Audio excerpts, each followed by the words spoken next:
રખડી ગઈ હોય. અમારે ફાયદો એ છે કે દર 2 વર્ષે નવી ગાડી આવે ને, પછી ભલે લોન ના આપતા ભરવા પડે છે ને એવી હાલત. રોડ રસ્તાની હાલત આવી છે. પણ અમારા બિચારા ધારાસભ્ય બહુ ભોળા, બહુ એટલે બહુ ભોળા. બિચારા નીકળે નહીં બહાર, અને નીકળે તો 2 વેત અધર હાલતા હોય. એ રોડે અડે જ નહીં, ખબર પડે ને કેવા રોડ છે. 2 પ્રતિનિધિ રાખ્યા છે, એ પ્રતિનિધિ 4 વેત અધર હાલે અને પાછા રાઈતે હાલે. એ પ્રતિનિધિના 2-4 ટાપા ટાયા વાળા છે, એમ કે શું કે અડધી રાતનો હોકારો. એલા અડધી રાતે કોને જરૂર પડે? સામાન્ય માણસ તો સવારથી લઈને સાંજ સુધી કામ કરીને 10 વાગે તો હુઈ ગયું હોય. અડધી રાતે જરૂર કોને પડે? ડ્રગ્સ વેચવા વાળાને પડે, દારૂ વેચવા વાળાને પડે, રાતે ન્યુસન્સ ફેલાવવા વાળાને પડે ને. અને પાછા એનું ગર્વ લે અડધી રાતના ઓકારા. હવે હાલતી ના થાવ, હાલતી ના.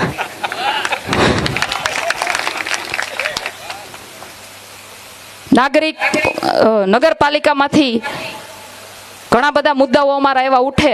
કચરાના ઢગલા, તમે જ્યાં જોવો ત્યાં કચરાના ઢગલા. ભગવતસિંહજીનું ગોકુળિયું ગોંડલને તો હાવ કહેવાય ને કે એટલી હદે ગંદકીમાં પરિવર્તિત કરી દીધું છે. હમણાં તમે મારો એક વિડીયો જોયો હશે કે આપણે ભગવતસિંહજીની અંતિમ યાદી, એટલે કે એનું જ્યાં એમની અંતિમ વિધિ થઈ હતી, એ સ્મશાનની સામેની સાઈડ જે ગંદકીનો ઢગલો હતો. સાચું કેજો, આ ભગવતસિંહજી મહારાજનું માન જળવાયું કહેવાય? હે, ભાજપ વાળા દર વખતે એનો જન્મદિવસ આવે એટલે હાર તોરા કરીને દેખાડો કરે કે અમે ભગવતસિંહજી મહારાજને માન સન્માન આપીએ છીએ, પણ હકીકતમાં માન સન્માન આપ્યું કહેવાય? એની અંતિમ યાદીની સામે આટલો કચરાનો ઢગલો 4 દીમાં ઉપાડી લીધો. કેટલા? 4 દીમાં. ખાલી બોલવું પડે. કચરાનો કોન્ટ્રાક્ટ 42 લાખ રૂપિયા મહિને જાય છે, પણ એનો વપરાશ ક્યાંય જનતા માટે થતો નથી. આ ભારતીય જનતા પાર્ટીની જે ટોળકી છે ને, એના ખીચામાં નાખે. ખબર છે ને બધાયને? રોડ રસ્તા કેટલા બધા ખાઈ ગયા. આખા ગોંડલ તાલુકાના રોડ રસ્તા કાગળ ઉપર કેટલી વાર બની ગયા, પણ ક્યાં ગયા? ગટકી ગયા બધાય. આખા રોડ ખવાઈ ગયા. પણ અમારા ધારાસભ્ય બહુ ભોળા. બિચારા નીકળે તો ખબર પડે ને.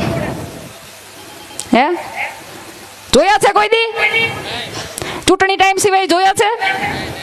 જોવા મળે ત્યારે ખબર પડે અમને કે હવે ચૂંટણી નજીક આવે છે ભાઈ.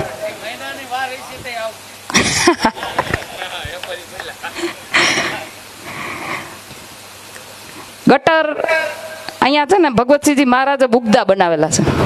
બુગદાની અંદર એટલી ગંદકી વાત જવા દો. કરોડો રૂપિયાના ખર્ચે અહીંયાની ભારતીય જનતા પાર્ટીએ અધિકારીઓ સાથે મળીને ગ્રાન્ટો ખર્ચી, ફિલ્ટર પ્લાન્ટો મૂક્યા, પરંતુ એકેય ચાલુ નથી. આ ગટરના તમામ પાણીઓ નદીમાં ભળે, કેમિકલ વાળા પાણીઓ નદીમાં ભળે. લાલ પાણી, કાળું પાણી, પીળું પાણી, લીલું પાણી. સ્વચ્છ પાણી માટે મારી માતાઓ બહેનો વલખા મારે, પણ અમારા ધારાસભ્ય બહુ ભોળા, બહુ ભોળા. બિચારા નીકળે તો ખબર પડે ને. 2 પ્રતિનિધિ રાખાસ. અડધી રાતનો હોકારો છે, એક મોટો પ્રતિનિધિ ને એક નાનો પ્રતિનિધિ. અડધી રાતનો હોકારો, પણ એ અડધી રાતે ડ્રગ્સ દારૂ વાળાને જ કામ આવે.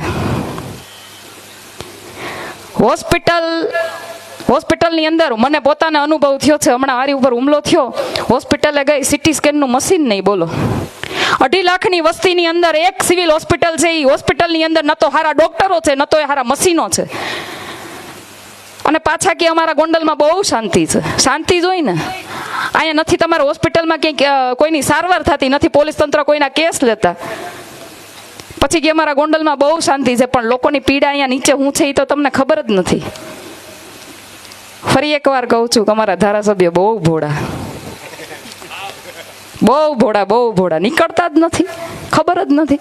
નીકળે તો 2 વેત ઊંચા હાલે. શું કરવું કયો? આ પીડા કોને કહેવા જાવી? કોંગ્રેસે પણ આજ સુધી વિપક્ષ તરીકેની ભૂમિકા નિભાવી નથી. લોકોને બહુ આશા છે કે અમને કંઈક એવો મજબૂત પક્ષ મળે. હું ગોંડલના તમામ ગામડાઓની વચ્ચે જાઉં છું, લોકોની વચ્ચે જાઉં છું. લોકોને એવી ઈચ્છા છે કે અમને કોઈ સારો નેતા મળે, મજબૂત માણસ મળે, અમારો અવાજ ઉઠાવવા વાળો કોઈ માણસ મળે.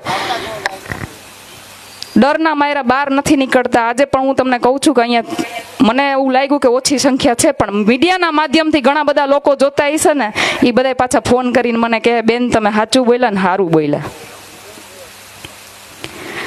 મારા હાડા ષડયંત્ર કરે. વિચાર તો કરો, આપણે એના ભ્રષ્ટાચારને ખુલ્લા પાડીએ ને તો ષડયંત્ર કરે. અરે તમારા જેવા ડરપોક તો આજ સુધી જોયા નથી. માઈ કાંગલી ના આટલા નમાલા હે. માણા એમ કે ભાઈ હાલો અમારાથી ક્યાંક ભૂલ થઈ ગઈ છે તો અમે તમારો પ્રશ્ન સોલ્વ કરી દઈએ. તમે અમારું ધ્યાન દોર્યું છે તો અમે તમારો પ્રશ્ન સોલ્વ કરી દઈએ. એના બદલે આપણે લોકો જનતાનો અવાજ ઉઠાવ્યા જઈએ, જનતાની પીડાને વાચા આપવા જઈએ તો મારા હાડા ઓલા બુટલેગરો પાસે પૈસા દઈને હુમલા કરાવે. તમને તો એમ હશે ને કે અમે બી જાહું. અરે આ વખતે તમારા ઘા ખાલી ગયા ભાઈ. આ વખતે તમારો મેળ નથી આવવાનો. આ વખતે તમે જે વિચાર્યું છે એ નથી થવાનું. અને આ હિંમત અમને ક્યારે મળે છે? આ હિંમત અમને ત્યારે મળે છે કે અમે ગ્રાઉન્ડ ઉપર જઈએ છીએ, ગોંડલની જનતાને મળીએ છીએ અને ગોંડલની જનતાની પીડા જાણીએ છીએ. અને એટલા માટે અમને હિંમત મળે છે.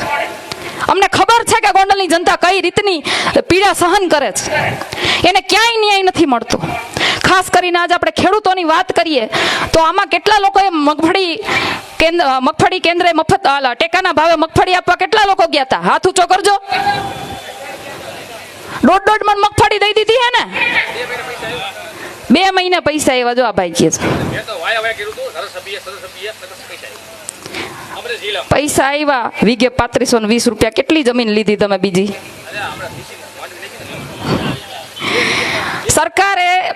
સરકારે રાહત પેકેજ જાહેર કર્યું હતું. ગુજરાતની અંદર ઐતિહાસિક નિર્ણય લેવામાં આવ્યો છે. રાહત પેકેજ જાહેર કર્યું હતું. ઐતિહાસિક, પ્રથમ વખત ઐતિહાસિક નિર્ણય. એટલે પોતે સાબિત કરતા હતા કે અમે પહેલી વાર કંઈક દીધું હે. હતું ને એવા પોસ્ટર જોયા છે ને બધાએ? એ શું કામ? કારણ કે આ નવજુવાનિયાઓ તમારા માટે લડવા ઊભા થયા છે. એને દબાણ કર્યું સરકાર ઉપર, એટલે ન છૂટકે સરકારને તમને એક પેકેજ આપવામાં આવ્યું. એ પણ સરકારે કેવું પેકેજ આપ્યું? વીઘે 3520 રૂપિયા. કોઈને બિયારણ ને ખાતર ના થયા છે કોઈને? મને તો એમ હતું કે મારા ગોંડલના ખેડૂતોએ બિચારા ક્યાંક જમીનો ટેકવી છે.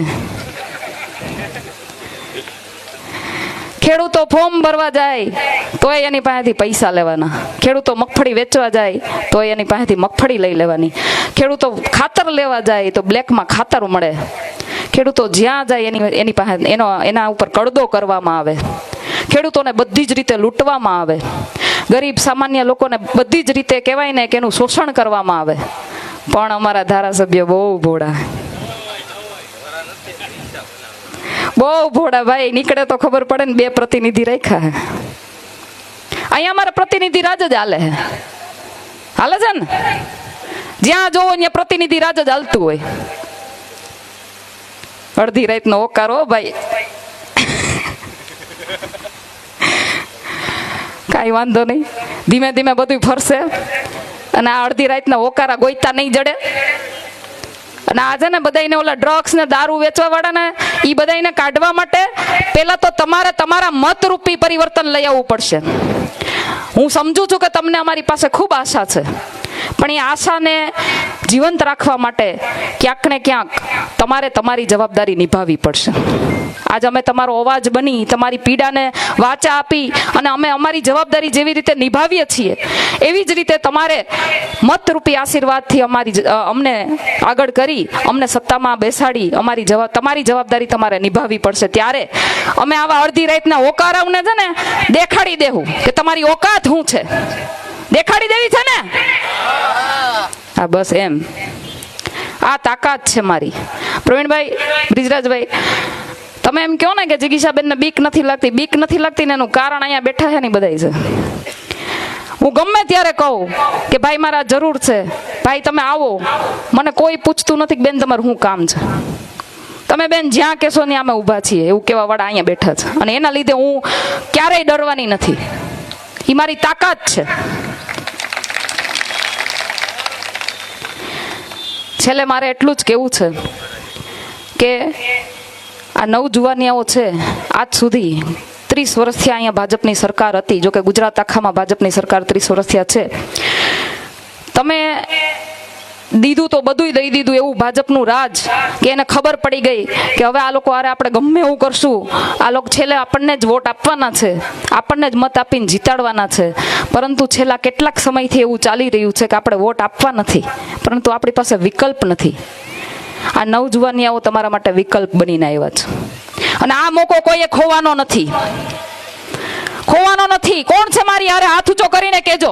આ પરિવર્તનની લડાઈમાં કોણ છે મારી હારે? હાથ ઊંચો કરીને કહેજો. આ પરિવર્તન લાવવાનું છે ને? તમે તમારી જવાબદારી નિભાવશો ને? આ દીકરી ઉપર જે હુમલો થયો છે એનો બદલો લેશો ને? આ સ્થાનિક સ્વરાજની ચૂંટણીમાં, આ વિધાનસભાની ચૂંટણીમાં આ બદલો લેવાનો છે ને?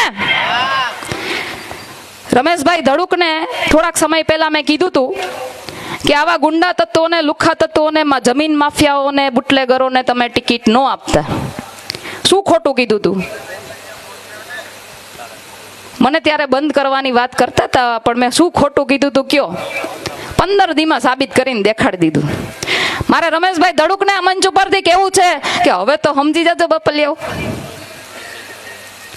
માનીએ છીએ કે તમારા છોકરા ઉપર હુમલો થયો તો તમે એની ટિકિટ માંગવા ગયા હતા ત્યારે, નાની ટિકિટ કાપવા ગયા હતા ત્યારે, પણ તે દી તમારી ભેગું કોઈ ઊભું નહોતું. આજ અમે તમારી ભેગા ઊભા રહેવું ભાઈ.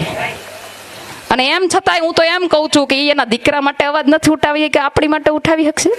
અને આવા આપણા સમાજના આગેવાનો હોય. એટલે હવે આ પબ્લિક સમજી ગઈ છે, હવે આ જનતા સમજી ગઈ છે, અને હવે આ કંટાળેલી જનતા હવે તમને જાકારો આપશે એવું મને અહીંયા દેખાય છે. હું ગોંડલની અંદર જ્યારે જે ગામમાં જાઉં છું, લોકોની પીડા સાંભળું છું, લોકોનું કહેવાય ને કે એનો જે ડરનો માહોલ છે એ જોઉં છું. લોકો એમ કહે છે કે બેન અમે તમારી યાર છીએ, તમે ટેન્શન ન લેતા, પણ હામાં નહીં હાલીએ. એનું ક્યાંક ને ક્યાંક કારણ એવું છે કે પોલીસ તંત્ર એના ઈશારે કામ કરે છે ને. અહીંયા પોલીસ કોઈની લે છે ફરિયાદ? અહીંયા પાછળ બધા ઉભા છે પોલીસ વાળા, બધાને હું કહું છું જોજો આ પીડા જનતાની છે, સાંભળી લેજો તમે બધાય. આ પોલીસ વાળા અહીંયા કેટલા ઉતાર્યા છે? લગભગ 50-60 જેવા તો ઉતાર્યા છે. વધારે હે ને? હે? આ બધાને કહેવા માંગુ છું, આ જનતાની પીડા છે, તમે સુધરી જજો, નકર આ બધા જાહે ને જેથી તેથી તમને તકલીફ થવાની છે. આ જનતાનો ગુસ્સો તમારી ઉપર એટલો જ વરસવાનો છે. એટલે ધ્યાન રાખજો. તમને પગાર મળે ને જનતાની સેવા માટે મળે, જનતાની રક્ષા માટે મળે. તમને કોઈ નેતાના ઘેરેથી પગાર નથી જતો ભાઈ. પણ હવે આમાં એવું છે ને કે આપણા ધારાસભ્ય બહુ ભોળા પડે છે. એપીએમસી ની વાત કરીએ તો મને હમણાં ઘણા ખેડૂતોએ કીધું કે બેન હાજે હારો ગેટ તોડી અને કરોડોના ભ્રષ્ટાચાર કર્યા છે. પૈસા કોના? ખેડૂતોના. કરોડો રૂપિયાના શૌચાલય બનાવ્યા છે બેન, કે એકવાર જોવા તો જજો, તમને કે ગોઈતું નહીં જડે કે આમાં હું નાખ્યું એવું તો કરોડોનું. પૈસા કોના? ખેડૂતોના. નાગરિક બેંકના એટલા કૌભાંડ, નગરપાલિકાના એટલા કૌભાંડ. હું સ્ટેજના અહીંયાના માધ્યમથી 2 વાત તમને એવી કરવા માંગુ છું કે ધારાસભ્યની ઘેરે ડ્રાઈવરના, એના બોડીગાર્ડના અને એના બધા પગાર એપીએમસી માંથી ચૂકવાય. બોલો, આ હું નથી કહેતી હો, અહીંની જનતાએ મને કીધું હે. સફાઈ કર્મચારીઓને ધારાસભ્યના ઘેરે એના પારિવારિક પ્રસંગમાં, એના રાજકીય પ્રસંગમાં કામ કરવા માટે મોકલે, ના પાડે તો છૂટા કરી દે, અને જો જાય ને તો એનો પગાર નગરપાલિકા ચૂકવે. પૈસા કોના? આ મારા ને તમારા. આપણે હું એના માટે વેરો ભરીએ છીએ? આપણે વેરા હું એના માટે ભરીએ છીએ? હા કે ના તો કયો? તો આપણે જે વેરા ભરીએ છીએ એને આવી રીતે વેડફી નાખવાના? હે?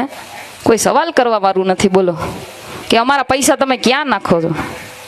રોડ રસ્તા નથી, સારું પીવાનું પાણી નથી, હે, સારી હોસ્પિટલ નથી, સારું શિક્ષણ નથી, તોય પાછા કે અમારું ગોંડલ બહુ શાંત. શાંત નહીં. હવે તમે અટાણ સુધી આ દાદાગીરી ગુંડાગીરી કરી છે ને, એટલે લોકો ભોળા બિચારા બોલતા નથી. અને હવે એના માટે છે ને અહીંયા લોકોની ટીમ ઉતરી ગઈ છે, આવા નવજુવાનીઓની ટીમ ઉતરી ગઈ છે, આમ આદમી પાર્ટીની ટીમ ઉતરી ગઈ છે. હવે તમારું આ હાલવાનું નથી. આ તમારી ગુંડાગીરી હવે બહુ જલ્દીથી બંધ થઈ જાય. આ લુખ્ખા તત્વો છે ને બધા હવે ગોઈતા નથી જડવાના. પણ એના માટે તમારે શું કરવું પડશે? પરિવર્તન લઈ આવવાનું છે. હું લઈ આવવાનું છે? લઈ આવશો ને? છેલ્લે પાછું એકવાર કહી દઉં, ધારાસભ્ય આપણા બહુ ભોળા છે, બીજી વખત ચાન્સ ન આપતા હો, નકર હજી 5 વર્ષ ભોગવવું પડશે.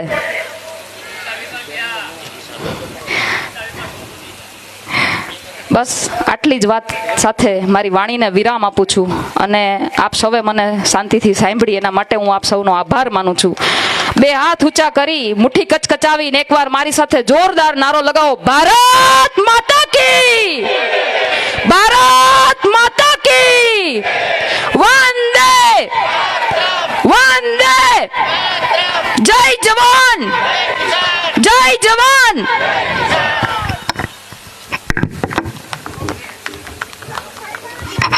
જોરદાર તાલીઓના ગડગડાટથી આપણે બેન શ્રી જિગીશાબેન પટેલને વધાવીએ. ખૂબ સારી અને સાચી વાત આપણી સમક્ષ મૂકી.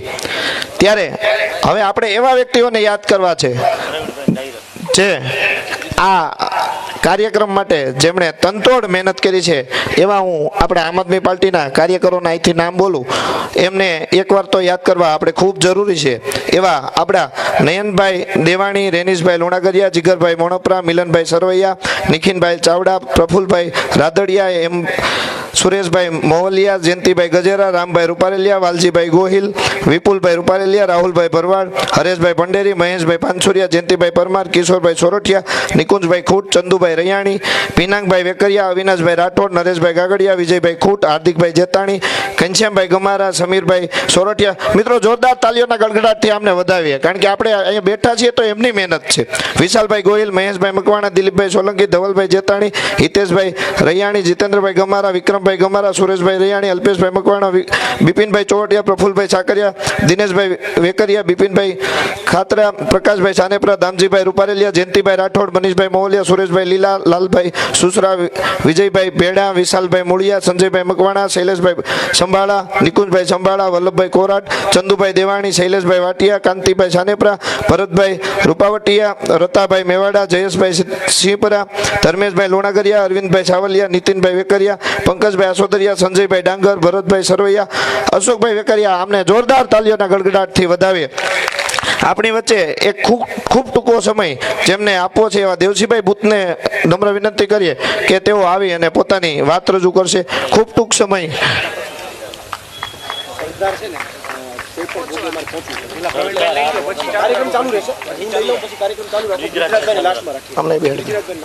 આપણે એક વાત આપની વચ્ચે મૂકવા માંગુ છું. ઈસુદાનભાઈ ગઢવી આપણી વચ્ચે ઉપસ્થિત થવાના હતા, પણ ખૂબ અગત્યની મીટિંગ માટે એમને દિલ્હી જવાનું થયું એટલે આપણી વચ્ચે ઉપસ્થિત નથી.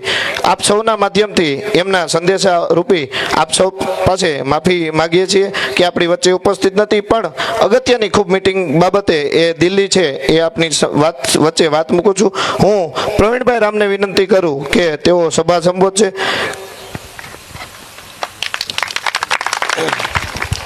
હાલો હાલો હાલો હાલો. બોલો ભારત માતા કે જય જવાન, જય જવાન. સભા, મારી સ્પીચ પછી પણ તમારી સભા ચાલુ રહેશે.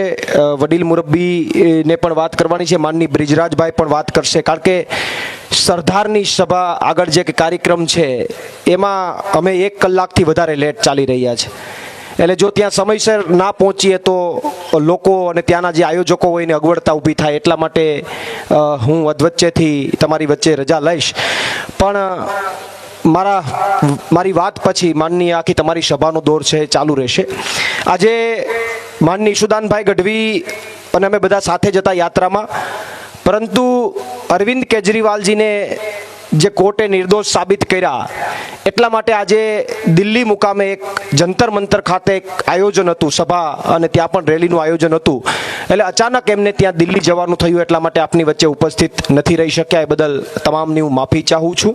આવનારા સમયની અંદર ચોક્કસથી ગોંડલની ધરતીની અંદર આમ આદમી પાર્ટીના તમામ નેતાઓ જે છે એ આપની વચ્ચે આવશે.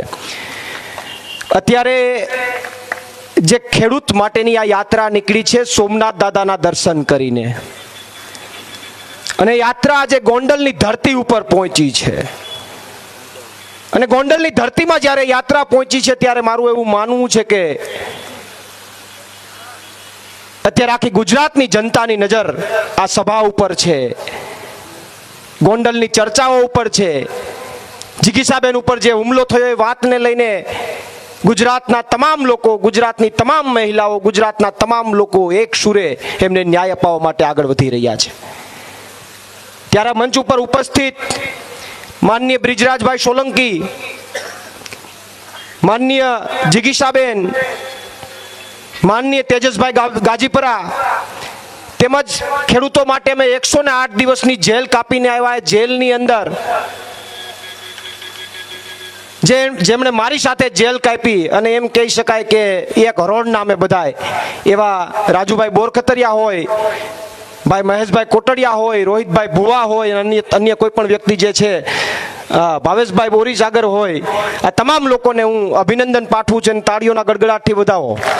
કારણ કે જેલ અઠવાડિયું કાપવી અઘરી લાગે ને એ કોઈ વાઘ ગુના વગર. આ તો વાઘ ગુના વગર ગુજરાતના ખેડૂતો માટે 2 મહિના સુધી લોકો જેલમાં રહીને આવ્યા અને અમે પોણા 4 મહિના કાપીને આવ્યા. પણ આડું એકવાર જેલમાં જતા રહે એટલે ડર નીકળી જાય હોય, એટલે ચિંતા કરવા જેવું નથી, જવાય ખરું. લોકોના પ્રશ્ન માટે, લોકોની વેદના માટે જેલમાં ગયા હોય ડર નીકળી જાય, અને ડર નીકળી જાય તો ડર કે આગે જીત હે, એ બધાને ખબર છે. જો ડર નીકળી જાય તો ડર કે આગે જીત હે, એ બધાને ખબર છે. એટલે જેલમાં સારા કામ માટે જઈએ તેમાં કઈ વાંધો નથી.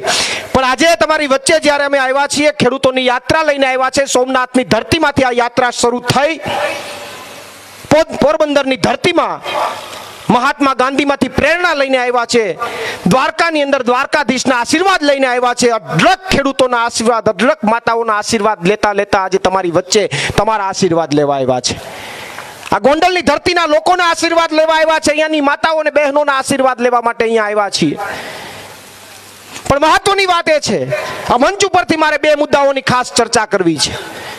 ખેડૂતોના મુદ્દે તો હું ચર્ચા કરીશ, આપ બધાને ખબર છે શું પ્રશ્નો છે. આવનારા દિવસોની અંદર આ યાત્રા 8મી માર્ચે ગાંધીનગર ખાતે સમાપન થશે. માનનીય અરવિંદ કેજરીવાલજી આ યાત્રાનું સમાપન કરવા આવશે. ખેડૂતોના પ્રશ્નો તમને બધાને ખબર છે. આખા ગુજરાતની અંદર ભાજપના જે લોકો છે, ભાજપના નેતાઓ છે, ના ગુંડાગર્દીની તમને બધાને ખબર છે. પણ એ બધી વાતોને બાજુમાં મૂકીએ, મને 2 વાત આ ગુજરાતની અંદર હજુ સુધી યોગ્ય ન લાગી હોય તો એ 2 વાતો એ છે કે રાજનીતિ અલગ, રાજકારણ અલગ, વાતો અલગ, ચર્ચા અલગ. રાજનીતિમાં કોઈને ટાર્ગેટ કરવા હોય તો કરી શકાય. હળદરમાં પણ માની લો કે અમે નડતા હતા તો અમને ટાર્ગેટ કરે, અમને કઈ વાંધો નતો.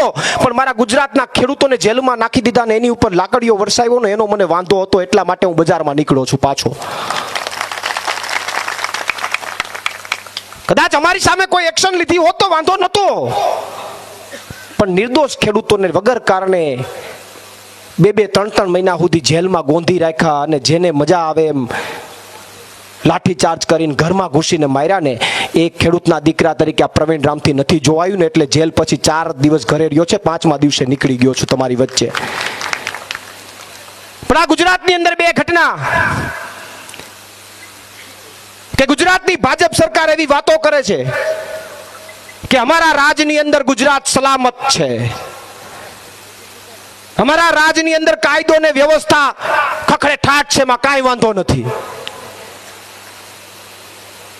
અમારા રાજમાં કોઈ દીકરી રાત્રે પણ નીકળે તો કોઈ ચિંતા કરવાની જરૂરિયાત નથી. એને આ ગોંડલની ધરતીમાંથી કહેવા માંગુ છું કે ધોળા દિવસે આ દીકરી બહાર નીકળી તોય કાચ ફોડી નાખ્યા. હવે ખોટી વાતો હું કામ કરો છો? તમે એમ કહો છો કે ગુજરાતમાં અમારા રાજમાં કોઈ દીકરી રાત્રે નીકળે તો સુરક્ષિત છે. દિવસે આ જિગીશાબેન પટેલ કઈ પાર્ટીમાં છે, હું છે, એ બધું સાઈડમાં મૂકીએ. જિગીશાબેન પટેલ એક ગુજરાતની દીકરી છે, એક પાટીદાર સમાજની દીકરી છે અને ગુજરાતની દીકરી સાહેબ ધોળા દિવસે ખેડૂતોને કે અહીંયાની ગોંડલની જનતા માટે લડવા નીકળે અને ધોળા દિવસે એની ગાડીના કાચ તોડી નાખે. તમે વાતો કરો છો કાયદો ને વ્યવસ્થા તાકાતવાળી છે. અરે જ્યારે એની ઉપર હુમલો થાય એ થોડા એના પર્સનલ કામથી ગયા હતા, એમણે ક્યાં પર્સનલ દુશ્મની હતી? એ જનતા માટે ગયા હતા. જનતા અને બીજું આજે અમને જનતાએ વિપક્ષ તરીકે મૂક્યા છીએ તો અમારી જવાબદારી છે લોકોનો અવાજ ઉઠાવવો. ભાજપ જેથી વિપક્ષમાં હતું તેથી અવાજ નતા ઉઠાવતા, ઘરે બેઠા હતા. અમારી જવાબદારી છે, અમારી ફરજ છે, અમારી હક, અમારો હક છે કે ગુજરાતની જનતા માટે અવાજ ઉઠાવવો, એના માટે બોલવું, એના માટે આગળ આવવું. તો એક ગુજરાતની દીકરી, એક પાટીદાર સમાજની દીકરી ગોંડલની ધરતી માટે અવાજ ઉઠાવવા નીકળી તો એના ગાડીના કાચ તોડી નાખવા સુધીની રાજનીતિ. અને દિવસે હુમલો અને છોડો હુમલો થયો કે માની લઈએ, ઈ પછી પણ ફરિયાદ લેવામાં પણ સાહેબ મહેનત કરવી પડે, ફરિયાદ લેવામાં પણ કેટલા બૂમ બરાડા કરવા પડે, ત્યારે તો ફરિયાદ લઈ. હવે અમે ક્યાંક નીકળ્યા, અમે હળદરમાં ગયા ને કાંઈ લેવા દેવા વગર ભાષણ કરીને આવ્યા, સીધી 307 જીકી દીધી, 108 દી લ્યો. ભાજપ કરે એ લીલા અને તમે કરો એ બધી પાપ. આખા ગુજરાતમાં ખુલ્લે આમ દારૂ વેચાય, ક્યાંય કેસ નહીં થાય.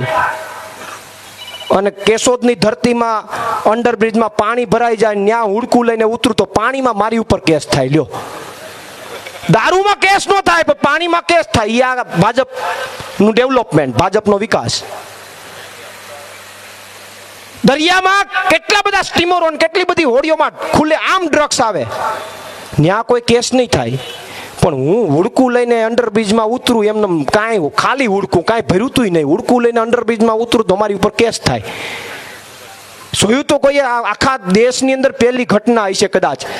મારા ખ્યાલથી વર્લ્ડ રેકોર્ડમાં મારું નામે નોંધાવવું જોઈએ. હું તો વિનંતી કરું વર્લ્ડ રેકોર્ડ વાળાને, આખા દેશમાં કદાચ પહેલી એવી ઘટના આવી છે કે હુડકા લઈને કોઈ પાણીમાં ઉતરે તો એની ઉપર કેસ થાય. મારી ઉપર થયો છે આ ભાજપના રાજમાં. હું અંડરબ્રિજમાં પાણી ભરાઈ જતું હતું તો હુડકું લઈને વળી ઉતરો કે હાલ જોઈએ કેવું પાણી છે, હિલોચા મારીએ, ત્યાં પોલીસ આવી ગઈ, કેસ કરી દીધો. એ કે અંદર ઉતરા જ હું કામ, આ ભાજપનું, કે ભાજપનો સ્વિમિંગ પુલ છે, આમાં તમારે નાવાની મનાઈ છે, કે આમાં ભાજપ વાળા જ નાય હગે, તમે જાહો તો કે ખુજલી ચડી જાય, કે આ ભ્રષ્ટાચારથી મસ્ત બનાવેલો છે, ભાજપ વાળાને જ કાંઈ ન થાય, તમે જાહો તમને ચામડીનો રોગ થઈ જાય, તમારો ન ઉતરાય. એને સ્પેશિયલ સ્વિમિંગ પુલ બનાવ્યું છે સિટીની વચ્ચે. લ્યો મધ. તો આવા અનેક પ્રશ્નો છે, અનેક મુદ્દાઓ છે. તમે ખેડૂતો કંઈક તમારા માટે અવાજ ઉઠાવીએ, હળદરમાં અવાજ ઉઠાવ્યો તો નાખી દીધા જેલમાં, 108 દિન જેલ કરી નાખી. હવે ભાજપના નેતાઓ આખી જમીન પચાવી જાય, ભૂમાફિયાઓ થઈ જાય તો એને કાંઈ નહીં થાય, ત્યાં આશીર્વાદ છે, ત્યાં ભાજપ એના માસીના દીકરા છે. તો ક્યાં સુધી આ ડરમાં રહેશું, ક્યાં સુધી આ ભાજપની ચુંગાલમાં રહેશું? નીકળવું પડશે. અને આ વાત ક્યારેય ન ભૂલાવી જોઈએ કે સાહેબ, હું એવું માનું છું કે કોઈ પણ ક્ષેત્ર માટે કે કોઈ પણ સમાજ માટે સ્વાભિમાનથી મોટી કોઈ વાત ન હોઈ શકે. કોઈ પણ સમાજ માટે કે કોઈ પણ ક્ષેત્ર માટે, સૌરાષ્ટ્ર હોય કે પાટીદાર સમાજ હોય કે અન્ય કોઈ પણ સમાજ હોય, સ્વાભિમાનથી મોટી કોઈ વાત આ દુનિયામાં કોઈ ન હોઈ શકે. અને સાહેબ, આપણા સમાજની દીકરીને ખુલ્લે આમ જો કોઈના શાસનની અંદર હુમલા થતા હોય તો હું એવું માનું છું કે ક્યાંક સ્વાભિમાન ઉપર ઘા કર્યો છે. આ સ્વાભિમાન ઉપર ઘા કર્યો છે, એનો બદલો લેવાનો સમય તાલુકા પંચાયત, જિલ્લા પંચાયતમાં આવી ગયો છે. અને બીજી એવી જ ઘટના અમરેલીમાં પાયલ ગોટી ઉપર બનેલી, બધાને ખ્યાલ છે ને? ભૂલી નથી ગયા ને? યાદ છે કે ભૂલાઈ ગયું? બાકી લોચો ઈ છે કે માણસ બધા એમ કે ગમે એ થાય 6 મહિનામાં. આ ભાજપ વાળા આમ જ મારા દીકરા ફાવે છે કે ગમે એ કરો ને 6 મહિનામાં ભૂલી જાય, તમે તમારે થોડું એટલું થોડી લો. હારી વાત સાચી. અમરેલીની અંદર પાયલબેન ઉપર ઘટના બની. આ સાહેબ, હું એવું કહું છું કે ગુજરાત માટે કલંકિત ઘટના હોઈ શકે. કોઈ એક દીકરીનું જાહેરમાં સરઘસ કાઢવું, કોઈ એક પાટીદાર સમાજની દીકરીનું જાહેરમાં સરઘસ કાઢવું, આ મારું માનવું છે કે ભાજપ વાળાની બુદ્ધિ બેન્ડ મારી ગઈ છે. કારણ કે આપણે સ્ત્રીને લક્ષ્મી માનીએ છીએ, એને માન આપીએ છીએ, એને સન્માન આપીએ છીએ. કદાચ કોઈ પુરુષનું જાહેરમાં સરઘસ કાઢે તો કઈ વાંધો નથી, પણ સ્ત્રીનું જાહેરમાં સરઘસ ક્યારેય આપણે અત્યાર સુધી જોયું નથી. આ ભાજપના રાજમાં આપણે જોયું છે કે અમરેલીમાં સરઘસ કાઢ્યું પાયલબેનનું. આ બધું આપણે જોયું છે. ઈ પણ સાહેબ સમાજના સ્વાભિમાન ઉપર ઘા હતો. ઈ પણ સૌરાષ્ટ્રની સંસ્કૃતિ ઉપર ઘા હતો. ઈ સૌરાષ્ટ્રની ધરાની સંસ્કૃતિ ઉપર ઘા હતો. પાટીદાર સમાજના સ્વાભિમાન ઉપર ઘા હતો. એ ઘાનો બદલો લેવો હોય તો તાલુકા પંચાયત, જિલ્લા પંચાયત આવી છે, એમાં બદલો લેવાનો સમય છે. બાકી ખાલી વિચાર્યા કરીએ કે ભાઈ આ તો ઠીક છે, બધું થઈ જશે, એમ અત્યારે કંઈ આપણે આમ સામે કંઈ બાંધવા જવાનું નથી. અત્યારે એ સમય નથી. અત્યારે તો પેનનો સમય છે ને મતનો સમય છે. જવાબ એ બેથી જ અપાય, કા કાગળથી અપાય ને કા મતથી અપાય, એટલે ખબર પડી જાય કે આ સારું નથી લાગ્યું આ લોકોને. તો સમાજના તમામ શ્રેષ્ઠીઓને પણ કહું છું કે છોડો બધી વાતોને બાજુમાં. સ્વાભિમાનથી મોટું કાંઈ ન હોઈ શકે. અને સ્વાભિમાન તમને જો અંદરથી એમ લાગ્યું હોય કે આમાં હકીકતમાં સ્વાભિમાન ગવાણું છે, એકવાર મનોમંથન કરજો. એવું લાગે કે સ્વાભિમાન ગવાણું છે આ બંને કેસમાં, તો વિચારજો અને તો એનો જવાબ આપજો. એટલી વિનંતી કરવા હું અહીં આવ્યો છું. વિશેષમાં બીજી કોઈ ચર્ચા નથી કરતો, પણ જિગીશાબેન પટેલ એક સિંહણની જેમ લડત આપી રહ્યા છે, લોકો માટે લડી રહ્યા છે, લોકો માટે અવાજ ઉઠાવી રહ્યા છે. ત્યારે આમ આદમી પાર્ટી વતી આ લોકોની લડાઈમાં મારું સંપૂર્ણ સમર્થન છે. અને લોકો માટે લડવાની વાત હોય ત્યારે ક્યારેય ડરવાનું ન હોય, ક્યારેય ઝૂકવાનું ન હોય. અમે પણ 108 દિવસની જેલ કાપીને આવ્યા છે. આ ભાજપની સત્તાથી અમે નથી ડર્યા કે નથી ઝૂક્યા. અમે તાકાતથી હજુ પણ લડી રહ્યા છે. તો આપ સૌને વિનંતી છે કે આવનારા દિવસોમાં આપ સૌ જિગીશાબેન પટેલ હોય, અહીંયાના આમ આદમી પાર્ટીના તમામ જે કોઈ પદાધિકારીઓ હોય, અહીંના તમામ લોકો હોય, એને સપોર્ટ આપજો, સાથ આપજો, સહયોગ આપજો અને પાર્ટીને મજબૂત બનાવજો. એટલી જ વાત સાથે એક ખેડૂતના દીકરા તરીકે તમારી વચ્ચેથી રજા લઉં છું. તમારો પ્રોગ્રામ કન્ટિન્યુ રહેશે, તમે બધા બેસજો, કારણ કે મારે એક આગામી પ્રોગ્રામમાં પહોંચવાનું છે, એટલે માટે હું તમારી વચ્ચેથી રજા લઉં છું. આભાર. બોલો ભારત માતા કી જય. જવાન.